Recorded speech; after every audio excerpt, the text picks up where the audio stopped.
What's up, guys? How you doing? Well, I hope. Today we're gonna just have a sit down video. I hope you don't mind. It's not like super exciting, but I do hope you'll like the subject matter. Wanted to talk to you about traveling while fat, aka being a plus size person who loves to travel. So to be very honest, I get so many questions about traveling.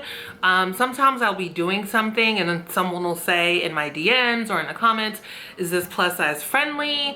And I think at first I didn't really understand what people meant by that, because I think, let's just start at the beginning. Let's start at the beginning. The first thing is you have to decide that you want to travel, and that could be traveling abroad. It could be, traveling to the state next to you. It could be, exploring your own city. Whatever the case may be, it has to be in you that you want to discover the world around you. After that, I think it's really important to realize, one, I get it, travel is a luxury. And so the things that I'm gonna say in this video, and any tips that I might have are definitely privileged in a way that even though I'm big, I'm able-bodied. I don't have like a specific disability with the exception of a bum knee. I can afford to travel. I have a good job. I don't have kids. There aren't those types of expenses in my life. That tuition, whew, that private school game, that kindergarten is expensive. So, the way that I travel is that of a single working person. And so I get it, there's a lot of differences, but I hope what I can talk to you about, this isn't really like how to travel on a budget, and I can do one of those videos because I've done it, I do it, and it's all possible. But this is just more about the idea that being a bigger person, can cause some anxiety around going places. My hope is that this video will not be too rambly. I'm trying to gather my thoughts. I have kind of some baseline topics that I want to talk about. The first is deciding you want to travel. The second is, and this is kind of with everything, is acknowledging, accepting, and embracing the fact that you deserve to be here. Wherever here is for you, you deserve to be on this planet. You deserve to exist happily in your body, no matter if you want to lose 0 pounds, you want to lose 100 pounds, wherever you are in your journey of life, you deserve to be here. And that includes on a plane, that includes on a train, that includes walking around in the city and living your best life and thriving, pelvic thrusting in front of the Eiffel Tower, all of that. You deserve it. And I think once you acknowledge that and sort of let that resonate in your soul, then you'll be a lot less worried about other people's perception of you. That is not to say there are no challenges. I am 5'10" and I am big, I am not 160 pounds big, I'm big. So the way that I approach travel is very specific. I am a creature of comfort, and I am generally willing to pay for comfort. And I know that's not an option for everybody, but there are some very key things that I think are critical, with the exception of an emergency, because I've been in an emergency and I couldn't control every little detail of my travel. But the first thing is the airplane seat. So many people are really, really anxious about the airplane seat. I can be too. My friends who work in the industry or in entertainment, etc., who are bigger, you see people on your Insta stories like, yes, no one is next to me. You're so happy, because it just takes off a relief of if you're over the edge of the seat, or if you're sitting next to someone who's a douche and is going to kind of be all like this. I think my approach to this might not be, I don't know, it may not be standard or normal, because existing in my body, I know I'm bigger, I know I take up more space, but I'm also conscious to the people around me, even if it's my little sister who she's slim and tall, if I'm sitting next to her, I don't want to be all over her, so I try to you know, minimize my shoulders. I think all women do that though. Men just kind of man spread and take up all this space. So it's not that it's not something that I think about. It's just I want to go where I'm going more than I'm going to let anyone's issue with me being in the seat next to them be a thing. But ways that you can kind of control the scenario is, one, pick your seat. I don't know. I've seen people like, oh God, I got stuck in the middle seat. And I'm like, how? You know, like, there's no me in the middle seat being happy, you know, not even for a short flight to Miami. I don't want the middle seat under any circumstances. And I will look at the seating chart on the plane and pick my seat. Now, I know a lot of airlines now, because they charge you for basically air, will charge you for this. For me, it is a very worthy investment. If you are flying coach, which most of us do, most times, the extra $30 or whatever for me is worth it. And then they have extra leg room, etc. And then also there are airlines like JetBlue that just have larger seats. So if you can go JetBlue, then go JetBlue. I particularly really like the Delta extra legroom seats. And so yeah, the seating thing, you can't get around it. So you kind of have to just decide you're going and go and deal with it. I think that in terms of people being like rude to you or anything like that, I personally, thank God, have not had anyone be outwardly mean or rude to me. That is not to say that it doesn't happen. I've heard, you know, bad stories. And I think, I don't know what I would do in those situations. I can only speak from my own personal experience. I've had someone roll their eyes one time. Like, I was walking past their seat and they like rolled their eyes like, are you sitting with me? And I wasn't. And I ended up being lucky and having like the whole row to myself, to which I was like laid out and they were like all crushed. I'm like, that's what you get. But honestly, the seat thing, like I said, it is what it is. And you can't do much about it. Plan ahead as much as you can. Pick your seat. And if you can make the investment and just that paying for the extra leg room, or, you know, some of the seats they mark off as like premium, so they'll like make you pay a little extra. I personally think it's worth it. So that's what I do. Another thing that people are worried about is the seat belt. The seat belt can be an issue, like, honestly, even if you're not that big, because of the shape of your body. If you have a lot of hips and a lot of butt, the seat can be a challenge. The seat belt can be a challenge. But you can order those. So if you have any sort of feeling about asking the flight attendant for a seatbelt extender, you can order your own and just bring it with you. Keep it in your purse, pull it out as you need. I have one, not for that reason. It's just I fly so much, I don't feel like waiting and asking all the time. But I have had a situation, this flight attendant was so lovely, and I was like, oh hey, I need a seat extender. And she's like, oh, okay. And she trying to be like discreet and like not make me feel embarrassed. Sorry. But she was so sweet, and she came and she had it like all balled up in her hand, and she's like passing it to me like it was a drug deal, you know, like she was smuggling something to me. And I just took it like, okay, you know, like I'm not bothered by that. Like I need more seatbelts. So what am I gonna do? Crash and die? No, you have to put the seatbelt on. It's an extender. That's why they have it. They exist because plenty of people use them.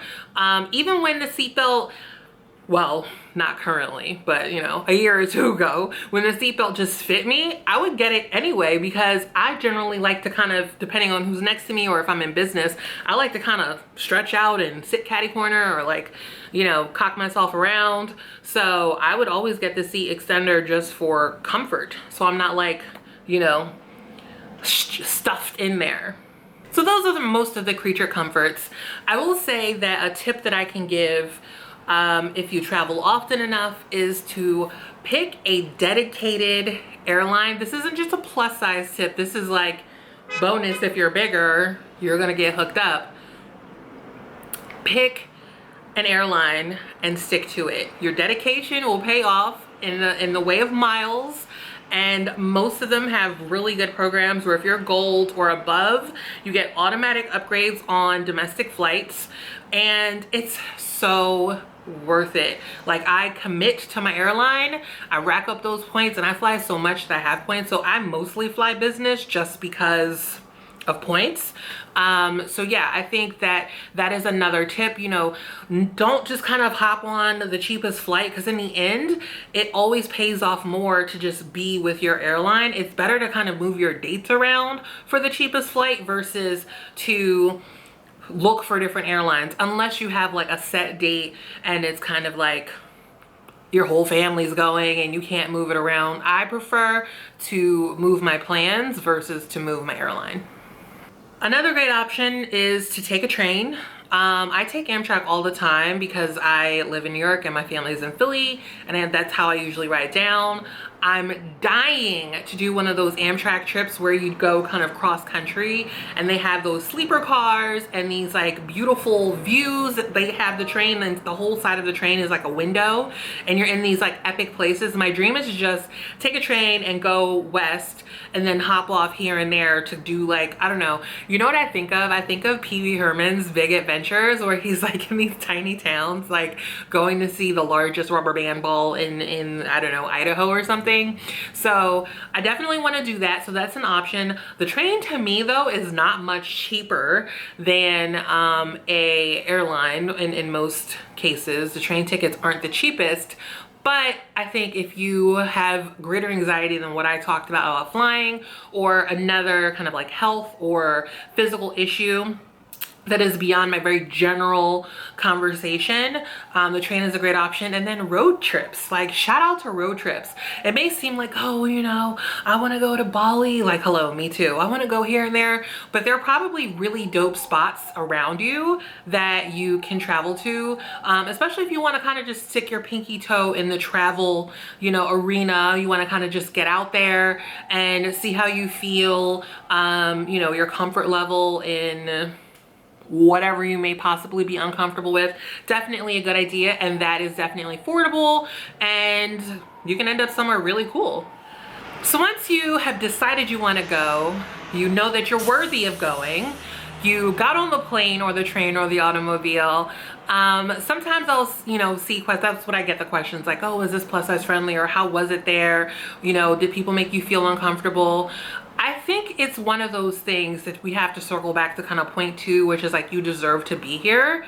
And I have very, very, very honestly had very few instances where someone tried to make me feel some kind of way about being bigger. One time I was in Mexico actually, and it was like this Mayan thing or Incan, I can't remember. And the people were very, very, very small. Like, I'm talking like the biggest person around was like 5 feet. And I remember we were doing like this ritual spa stuff, and it was like a wellness thing, and I was getting a massage, and one of the women was like, oh, can I take a picture with you? And I felt like she meant, can I take a picture of you? And it made me really uncomfortable.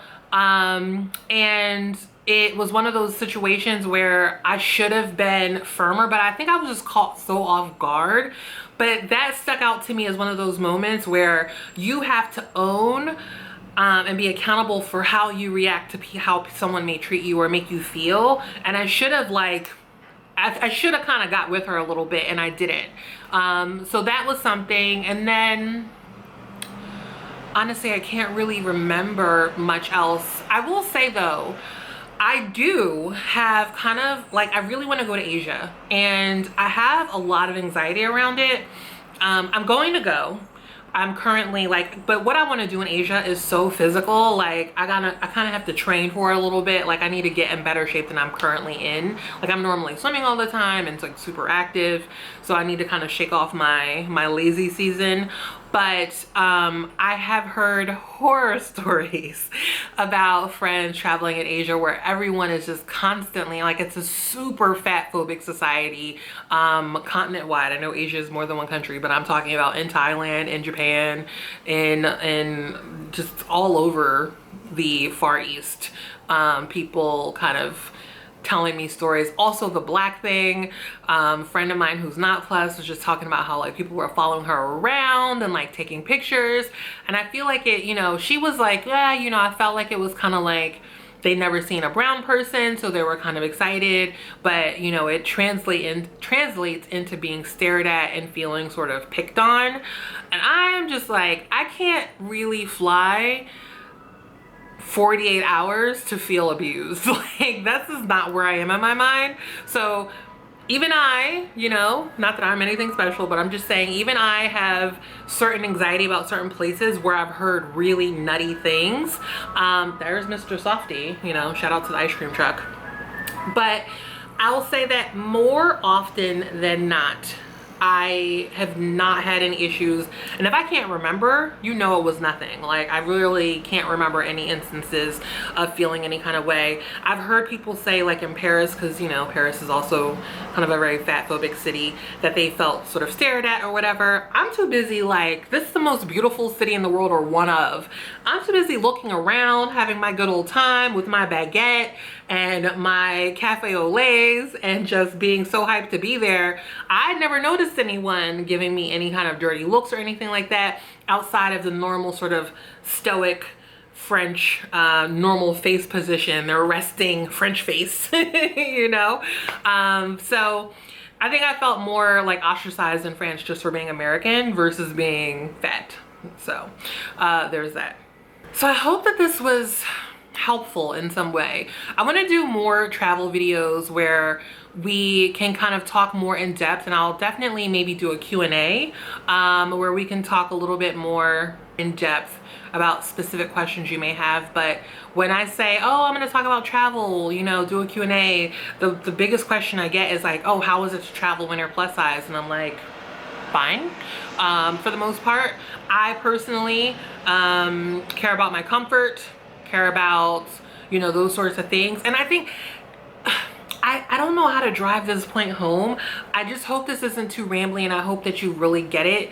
It's like every single thing in life has the same underlying attitude and same underlying position and the same words. It's like, you deserve to wear a bathing suit. I was gonna say bikini. You deserve to wear a bikini. You deserve to wear a crop top. You deserve to dress your body however you feel like. You deserve to exist. You deserve to take up space. You deserve to be on an airplane. You deserve to take a dope picture on some beautiful island. You know, you deserve it. And so I think once you just bask in that glow, bask in the glow of knowing that you are worthy, then these little kind of things that we get locked up in fear, they sort of fall to the back. You know, it's not that it goes away. It's not that everyone feels perfectly comfortable in every situation. It's not that, you know, you won't maybe be excluded from some sort of activity because you're bigger.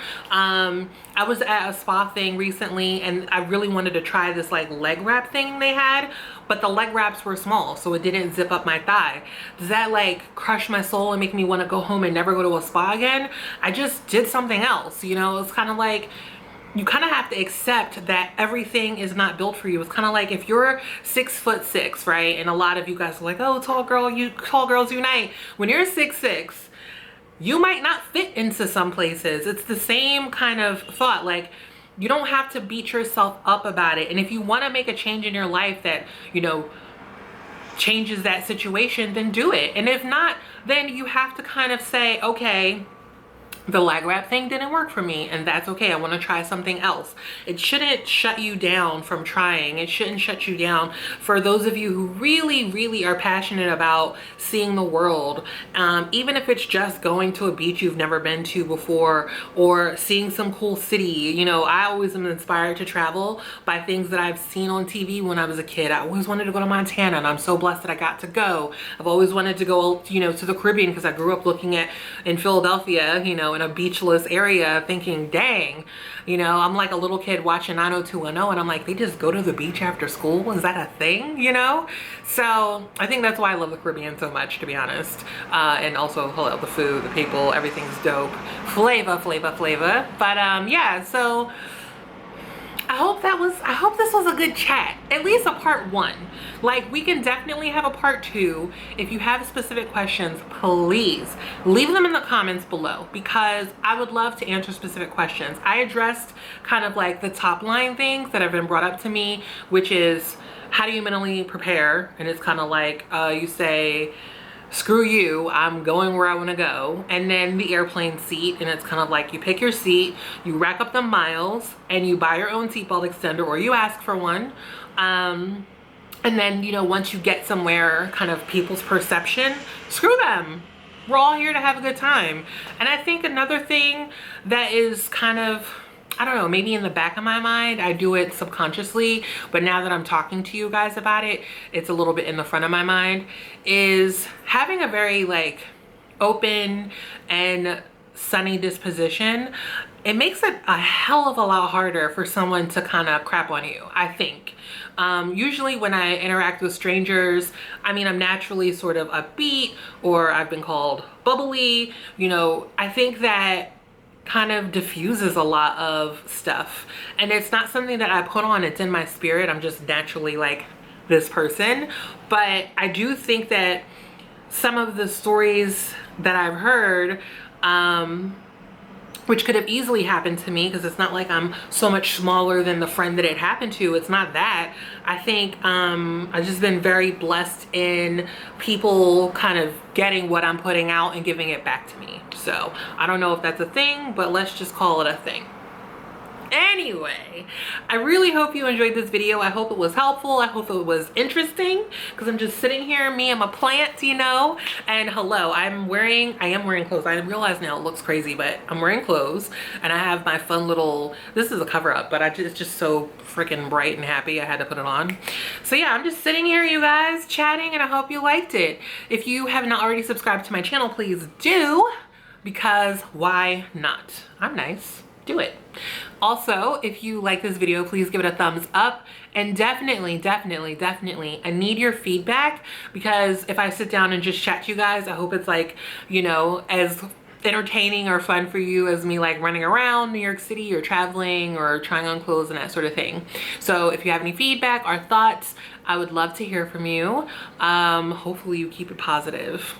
Hopefully, you know, but if you feel the urge to be a douche nugget, you know, you gotta live your best, you have to express yourself. And then, yeah, if you have questions, leave them below as well. That is it for me. Love you, mean it. Bye.